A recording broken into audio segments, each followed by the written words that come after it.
Lovely Project started in 2006, and the co-founders were meeting with some young girls that they were mentoring. And as they talked and shared with one another, they started to notice some similarities in the girls' stories. Their backgrounds were very different. Some of them came from broken homes or divorced homes. Some of them were in poverty situations. Some of them were affluent. We started to notice that the stories that they were telling came from a place of insecurity. The stories they were telling came from a place of need and brokenness. And it didn't seem to matter how much money they had or how much money they didn't have. The brokenness was inside them.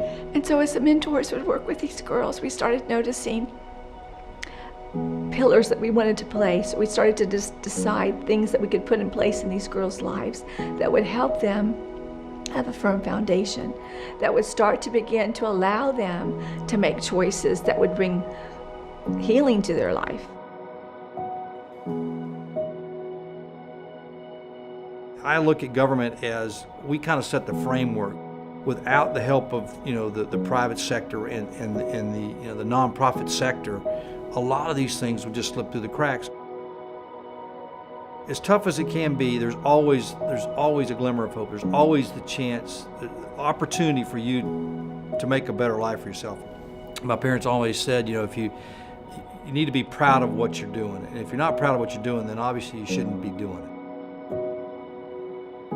We as adults, we need to step in there and help those kids. If it's a kid that has some learning challenges, let's get in there and see if we can't help them, get them to where they need to be, because as soon as they get behind by they say by 6th grade, if they're behind, then it becomes a problem all the way through. The Lovely Project is meeting the needs of the students here at Wheatley by providing them with the tools that they need to cope with various situations, not only at school, but at home as well. We would hear a lot of negative self-talk, hear about a lot of conflicts between the different girls. I really feel like it has created a loving, caring environment, an environment where the girls feel good about themselves, teaching them how to love themselves and care about themselves. It's teaching them that beauty is so much more than what is portrayed on the television, but it has to do with, their kindness and their inside and how well they treat others. They're learning great skills that are going to take them far in life, not just now, but forever. I think that we are lucky and blessed to have them, and I look forward to this program doing excellent things throughout our school district, but also continuing to be a part of the lives of our girls for as long as they can. And a lot of the success of Lovely has been with peer mentorship. Girls that look a lot like they do. Girls that have had stories that are a lot like their stories.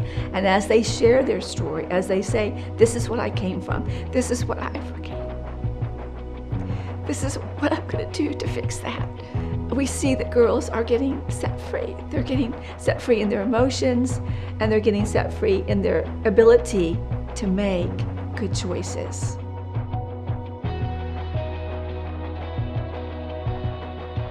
Is it difficult for these girls? Yes. Do we have all the answers? No.